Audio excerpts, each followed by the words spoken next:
Big guy. Let's go a little bit just into the draft and all that. We're only okay. We'll talk for a few more minutes on this, right? I mean, this is kind of one of those like lull periods, right, of the NFL offseason, right before the combine and then free agency. So that's where everything starts to pick up. But so far for your draft prep, right, you've been watching film of Mendoza, of Ty Simpson. Have you gotten to Carson Beck yet at all? No, I have not. Okay. But you know what? Yeah, go ahead. I think I have a really good feel for who he is. Right. And, I'm very curious. You and I talked about this just for a minute or two. Right. One day in the kitchen. But I'm trying to think where he would fit and because of what type of quarterback he is, so I do have concerns that you don't have to be Lamar Jackson. You don't have to be Malik Willis, but you got to be able to scramble and get 4 and 5 yards. Right. And, and that sounds simple, but so I do worry about that a little bit. And I do wish, hey, Miami was in the national championship game. Mm-hmm. Like you told me, hey, what was he doing in Georgia? He was tearing it up. Right. And had some tremendous games against very good football teams. But, their offense wasn't meant to be around the quarterback. The quarterback there, when we call your number, you got to get it done. That's why he was good there and helped them get to the national championship game because he had experience. I just wish he'd had a chance to throw a lot more this past year, just to show everybody more about really who he is and for him too, to be more ready to go to the NFL. Yeah, I mean, it's difficult too because I just think their skill group in general, right, with Malachi Tony, with CJ Daniels, with the group of tight ends that they had, it was a little bit more about, guys like Francis Moinoa and Mark Fletcher and the running game and being balanced. And, I think that's what's cool about Shannon Dawson and why I kind of sing his praises as far as an offensive coordinator, because he's a guy that, hey, Cam Ward, the offense looked one way. With Carson Beck, the offense looks a different way, right? And it just fit what Carson needed to do for their particular team to be successful. And I know what you mean about like the lack of mobility, but in the playoff games, he did show the ability, right, when people were covered down the field to scramble and make some tough runs. He is a big dude, right? So that's an important thing going forward for him. But I think he did a little bit of like what people were asking of CJ Stroud when he was coming up, right? And he showed just enough, right, to say like, yeah, he does have that ability. Is that natural to him? We'll see, right? Even in the NFL, it's still a little unnatural for CJ to use his legs even to this point in his career. Yeah. Your thoughts on – yeah, go ahead. Well, let me say about Carson Beck. Yeah. 2 years ago or whatever, Gary Danielson, I remember watching the game, and I heard him on the radio too that week. He goes, Carson Beck's going to be the first pick in the draft. Yeah.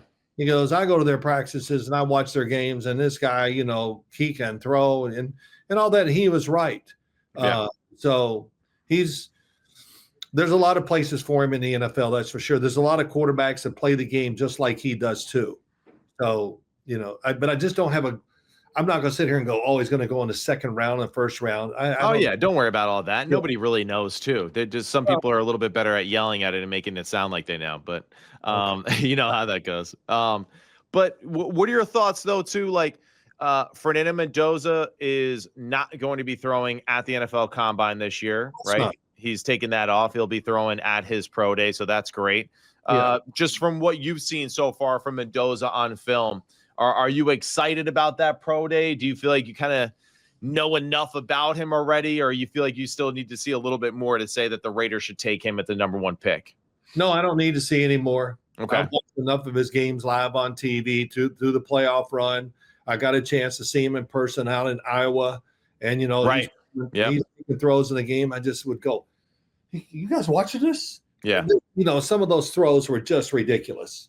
Yeah. And so you were doing the Indiana-Iowa game out there with Paul Burmeister, correct? Yeah, it was. Yeah. Yeah. And this was the game too that he hits Elijah Surratt and a inside slant essentially versus cover zero. To win the football game. Yeah, I think my answer was, why did Iowa do that? Right. Make them work. I don't know what I said, but you could, even though in college football, if you're announcing the game, you're 9 miles up on top of the stadium. Right. So they're like little dots. But yeah, just watching him warm up, everything about him, you could tell he's a really, really good thrower of the football. Yeah. I've watched enough of his games here recently to go, he's the offense. I'm not going to say it was simple, but it's not, they didn't try to be smarter than you. Right. They had their core plays, which had some variables to it. Oh, Yep. I'm supposed to run a comeback. Well, if it's bump and run, I'm going to run a fade. And you told me the back shoulder. Right. The back shoulder throws were they were, now that was ridiculous. Yeah. How many they threw, how much it worked. And a lot of his things were, if the corner was off, let's just say the corner's off the wide receiver, he'd fake the ball, throw it out there, they catch it, they run for 10, and that's, Yeah. So they had the answers, and he had to give them the answers sometimes on what to pick. But physically, he runs well, but his arm is, I think it's very solid, good stuff for the NFL, and he's accurate as hell, Matt. I mean, he never lets the ball get away from him. That's right. That's right. I think he does have a really good control of the football. I think at times the ball does go a little higher than he wants to when he's really trying to rip it. But that's something that I think is kind of common too when guys are really trying to drive through it. And but that's a whole nother thing, right? As far as breaking down mechanics and all that. But and a compact motion too. So very compact motion, good feet, right? And make the throw down the field in a very tight little area because he doesn't have to rear back. He uses his body to throw and does a great job with it. And he's wired up for a guy that's like a little bit on the you think on the slender side. He is a little bit more wired up and physical, right? Than you give it credit for. He's a decent athlete as well. Not great with like, hey, change direction, all that. Straight line speed is good enough, but you've seen right in the playoffs when he needs to, he's made some plays with his legs. Yeah, his big thing is he's a good decision maker, a good football player, has the size, controls the ball well. So that all lends me to this, that they're going to throw the ball and have that offense that way. Yeah, he might have one quarterback run or two where it's designed a game. Yeah. And he's going to scramble a few times here. But I think we really know what type of quarterback he is. And there's no like guessing, is it going to work in the NFL? Yeah, give him a competent group of people around him. Yeah, he's going to look a lot like he did in college. Yeah, right. So I'm excited to watch it. I did watch some more of him. And to be honest, I don't know if I'll watch any more film of him because, man, I think I've seen it all. So. Yeah. And you're right. I mean, I think you're being polite. The offense is simple, and there's nothing wrong with that. That's not a knock on the coaching staff. It's simple, and that's why their players play fast. That's why they have very few mental errors as you're watching. That's why there seems like no one's ever out of place because they're not trying to trick you, and they're not going to trick themselves either. It seemed like at times the other teams that you watch, they kind of knew what plays were coming, and they still were able to execute them at a pretty high level. And I think that's one criticism that I've heard a little bit about Mendoza is that, like, he has all the answers to the test, as someone said, but just, if he hasn't been coached what the answer to the test is, he can struggle and hold on to the football too long. It's like, okay, well, that's every quarterback that's ever played. You know what? That is just whoever said it. That's just mumble jumble bullshit. A little bit. It did come across that way to me. I mean, but it was just one of those things. Like, I think the person had to say it just to kind of like have some sort of a negative about the quarterback, right? But I think a lot of that, right, or what this person was trying to make the point was, it goes back to what you said. It's because the offense was simple, right? It's because the defense could guess, right, and take a highly educated guess on what plays were coming because there wasn't that many different variations of what they did. So that's where I think his skill set too, of just being able to throw the ball strong and powerful to guys that were bodying up. And hey, Amari Cooper, he's going to be a guy that I think really impresses a lot of people within this draft cycle. Elijah Surratt, of course, with his big physical presence, will absolutely be a guy that does that. And the two running backs, so this Indiana crew is really impressive because Hemby and Black were also just very, very efficient running backs that had their own styles, and definitely could see really all four of those guys making impacts in the NFL really quickly. It's interesting just how that works. And of course, before I just want to think, I have film, and you and I have talked about this. We did it. We have film on these top quarterbacks, and we're going to show them and talk about it. Yep. And we'll be doing that soon. So I'm kind of excited to watch, and you know what, and showing people things that they haven't talked about yet, and why some of these guys are going to be really good in the NFL, because we've heard a lot about it. Mendoza is by far the number one guy in everybody's eyes, and who would be number two for you, Matt? Number two after Mendoza for me is Ty Simpson. And this is where we were going to go with next as far as this conversation, because you had a chance to speak with David Morris of QB Country the other day. Yes. And he's coaching or preparing. His group is preparing Ty Simpson for the combine, for his pro day. What were some of the things that Coach Morris had to share with you about Ty Simpson and his process so far leading up to the combine and his pro day? Well, one, I really appreciate that we got a chance to connect, and I'm planning on going down there because I want to see. I wish I could do this all. I want to see him in person. I want to stand as he drops back. I want to stand behind him and go, "Damn," because that's what I'm going to say. Right. And we talked a little bit. I think he's going to throw at the combine.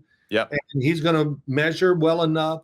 He's going to weigh enough, and all that. That's the big concern for him. And I saying this to be funny or whatever. He's got legs, like a running back. Yeah. I mean, and of course, people don't talk about his movement enough. A couple things. His movement and his toughness is incredible. Right. I mean, he played, he was in some unbelievable tough situations physically. Mm-hmm. We relied on him, and they're behind, so he has to keep throwing. And man, he got wiped out many times. And it wasn't his fault. But I'll say this, his arm is, I think, really, really solid to even more NFL type. And he's an aggressive thrower. He can make every throw. He can throw it between the safety and the corner like nothing. He can throw it short, very accurate short thrower. As I always say, and as Bill Cowher would say, hey, man, you're a quarterback in the NFL. You got to hit all the routine throws. Yeah. And he did that. Right. So, but I think his movement and his size is, it's all everybody's talking about is his size. But if you watch some of those games, watch him play against Georgia. Oh, my gosh. Yeah. Between the first game and the second game, whatever. But I like him a lot. And I don't think there's anything he's going to do. If I get a chance to see him in person, I'm probably going to go, damn, I was wrong. I like him a lot more than I thought. So, yeah. I agree. And, that's Matt. David Morris says, hey, man, I tell you, he can let it go. Right. And so he has seen a lot of guys down there, a lot of really good ones. And, he wasn't hedging anything when he talked about Ty Simpson. Yeah, which is great. I mean, like you said, he's seen a lot of people. He's seen a lot of talented people. And I think Ty Simpson's just one of those guys that, of course, you can knock him on the physical traits and all that. And I understand that. I'm concerned, I think, about that, too, at times when I look at the evaluation of quarterbacks and all that. Yeah. I guess I kind of look a little bit more towards it's a glass half full, though, when I look at him as a player, though, and don't get scared by the frame and all that, so as an example that I've been using, like JJ McCarthy, kind of a similar frame. I think Ty Simpson's a little bit bigger, but just JJ McCarthy's frame bothered me also because I wasn't so sure about the player himself being able to be the franchise guy as quickly as people were kind of saying that he would. With Ty Simpson, I think that his skill set as a player, the difference is between these two examples that I'm using. JJ was a piece of the machine. Ty Simpson was the machine, right? There was no running game. There was no balance, even though Alabama's going to have like 4 first-round offensive linemen on their team. They couldn't figure out how to run the football. They're going to have a running back that gets drafted, but they can't run the football. And, the other thing is that just his pocket movement, his toughness, his ability to change plays at the line of scrimmage. Like, I think he was doing some things that like not a lot of college quarterbacks were asked to do, and he was doing them extremely well in a very difficult conference each and every week. And I really do think that, even in some reports I read, like, has an average arm. And it's just like they're just not watching the game, because when I see him complete a 22-yard out route from the opposite hash, 12 feet off the ground, I think that's a pretty strong arm in my eyes. But for now, do me a favor. When you read that or somebody says, write his name down. Because okay. Come on. He has an average arm. What are you, nuts? I also see too that someone had his NFL comparison to Mac Jones, and I just don't agree with that whatsoever. But Again, write his name yeah, down. I want to know who that is. yeah, it's okay. It's really not even worth it. It's not even worth the energy. Right. They're doing their best, and that's all we can ask. Come on, come on. Mac Jones. Hey, look, get rid of the football. He was Brock Purdy before Brock Purdy. Right. He just unfortunately made the Pro Bowl as a rookie for real. Yeah. New England. And then the team fell apart. So, but what did you expect? Him to be Tom Brady when the team's falling apart? Yeah. Hey, the power of Josh McDaniels, right? So, shocking. Yeah. And then Mac Jones, like I said, we've talked about, I'm out there and I'm watching him before they play the Giants. I go, first off, he is a big damn dude. Yeah, he is. He is. And his throwing, it worried me at Alabama, his strength of his arm. Right. But I watched him warm up and I stood right there next to him. And man, I was impressed big time. He has physically changed who he is. And still one of the worst dressed athletes in the NFL on Sunday, but yes, he's done a better job of building up his body a little bit more as a pro. Oh, absolutely. Yes. Go ahead. So big guy, I'm pumped about just the defensive front seven. I think there's a lot of good offensive linemen too that are coming out of this draft class. I think the receiver class is damn good too. Just want to kind of read off some names for you because these will be some guys that we'll discuss as we kind of get closer into this. But guys like Mekhi Lemon, KC Concepcion, right? I mean, he had a phenomenal year out of Texas A&M. Amari Cooper, a guy that we mentioned earlier, CJ Daniels out of Miami, who was a big, strong receiver. Both receivers out of Texas Tech, Virgil and Caleb Douglas will be good football players. And I think that's what's really fun, too. I'm not even talking about guys like Jordan Tyson, right, who are on top of that list. Chris Bell out of Louisville, who I think you're going to really love on film. Chris Braslett out of Tennessee. So you got a lot of really talented receivers. And I think what's cool too, and what you're going to be excited about, like Denzel Boston out of Washington, big, strong, physical guy. You got a little of everything across the board with receiver. And I'm just kind of curious to see how it goes draft wise, because there is so many kind of different body types. You got the Carnell Tates, but then you have the Mekhi Lemons. Mekhi Lemon would be a little bit closer to like Jackson Smith and Jigma as far as his body type goes, whereas Carnell Tate's a little bit more of like a traditional body type, right? Of like a Justin Jefferson where he's long and lanky. And yeah, I just think that's an interesting position considering just how many different style of running receivers that we've seen in past years. Yeah, man, it's great because every team is looking for a guy with a special trait. Right. They're looking for the slot guy, they're looking for this big guy to be on one side and, of course. So they're going to try to, get their offense and round it out where they can call any play and they have a guy that can execute it. Yeah. So I'm looking forward to, studying these receivers, and it is between receivers and tight ends. I haven't looked at the tight ends either. Is this going to be another? Tight end. It's just a new world right now. Every got them. Every college team has a guy, and it's the new frontier. There's no doubt about it. It really is. It's cool. So that you see the tight ends, which they're the closest guy to the quarterback. That makes it somewhat easier. And to me, running back. Yeah. If your team is somewhat solid, and if there's a running back that you get is special, that can change the team as much and as fast or faster than a quarterback can. Right. And, I look at some of these running backs, they come in the league and they're instant success. Yeah. So, yeah. Well, that's why a lot of guys have Jeremiah Love at the top of their just all prospect list, right? Because of just his ability. And yeah, luckily for Notre Dame, they got, one of the two of the top ranked running backs that are coming out this year with him and Jadarian Price, who are phenomenal football players and definitely going to make an impact very quickly in the NFL with their skill set. No doubt. Love, he's another one. Just watch him. Yeah. In just a few games, you don't even really study hard, just running. You go, yeah, he's good. He's good. That's right. Okay. What do we want? Where are we going to pick him if we get a chance? What are we going to do if he's there at pick 20 in the first round? That's interesting. Yeah. Yeah. I say the same things kind of like with Ty Simpson.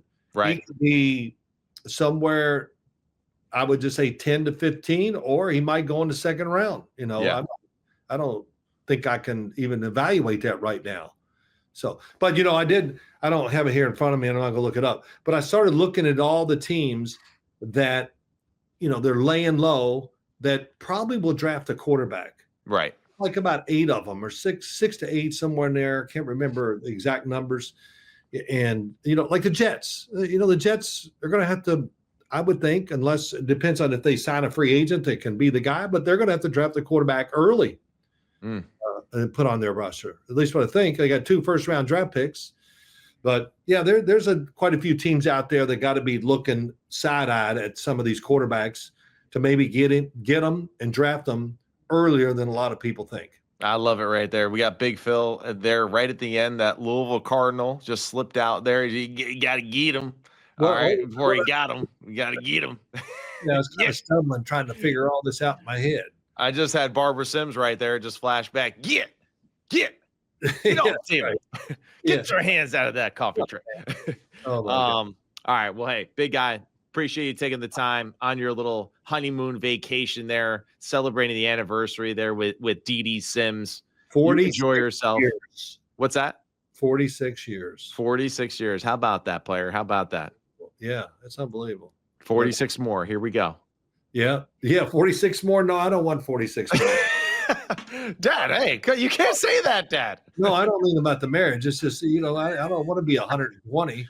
God damn. It's all good. Hey, listen, but don't forget, we'll put these out in like running backs and we'll go through it like groups. So I want everybody to be ready for that. We're going to tell the truth and try to study them up and really, what are you laughing about? You just, I want everybody to be ready. We're going to tell the truth. It's just what is this? What are we on the campaign trail? I mean, yeah, we're going to be honest.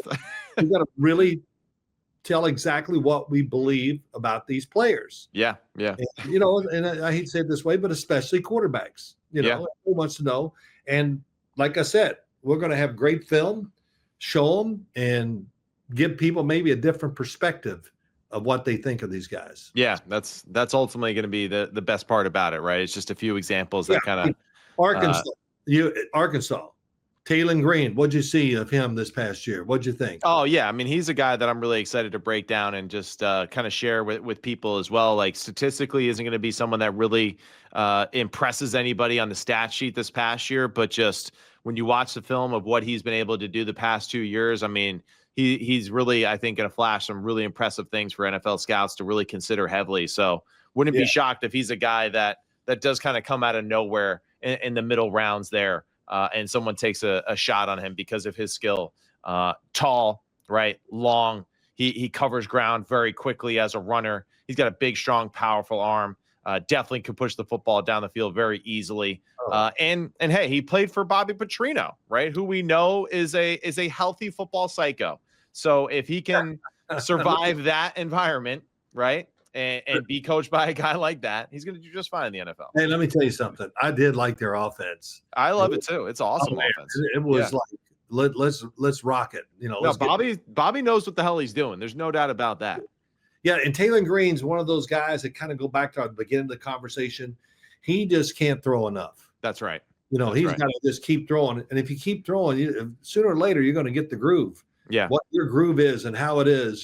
So yeah. He's interesting. He's another one I wish I could see before the draft because, what's the word? How to say this? I've had a few people ask me my real opinion of him because I think they have the thought of we can draft him. He'll be a really good third quarterback and we can really push him and groom him and quicker and he can get back up by year 2, maybe that kind of stuff. So yeah, I mean, I think a lot of people are looking at him in the same ways that people started to look at Malik Willis after he was in the league for a year, right? Yeah. Not necessarily him being a first rounder like Malik was with Kenny Pickett that season, but more or less just that, like, hey, if he can hang in there, show improvement, right? This is a guy that maybe can be a dude for a football team moving forward, and I think that's why people have a lot of interest in him and just his measurables alone, and that's the thing. I mean, he really does have an imposing look on the field when he plays. All right, let's close it out, big guy. That's enough chatting for now. I'm gonna go. It's 65, so no, I'm not gonna swim. No. Yeah, for everyone at home, Big Phil, he goes on vacation and spends like 5 minutes a day outside. And when he is outside, he hops from one shadow to the next underneath palm trees. Yeah, some guy said to me, I don't know, he said to me, I said, do I look like well, no, he said something. I said, does this skin look like it can take the sun? And the guy goes, okay, and just kept walking. Like it was, Yeah. You're right. I'm not going to argue that. Oh, well. All right, Matt. Good talk. That's why Big Phil has established the nickname Skeletor. All right, for all my He-Man fans out there. Hey, the He-Man movie's coming out, so there you go. How about that? Really? Is it? Yeah, there's a new one coming out. But yeah, you are Skeletor from He-Man. They should have got you to play that role. But either way, you the man, Big Phil. Hey, congrats. Happy anniversary. Enjoy your trip. You the man. You the man. This Sim's complete on the Believe Sports Network. Brought to you by FanDuel. See you later. Bye.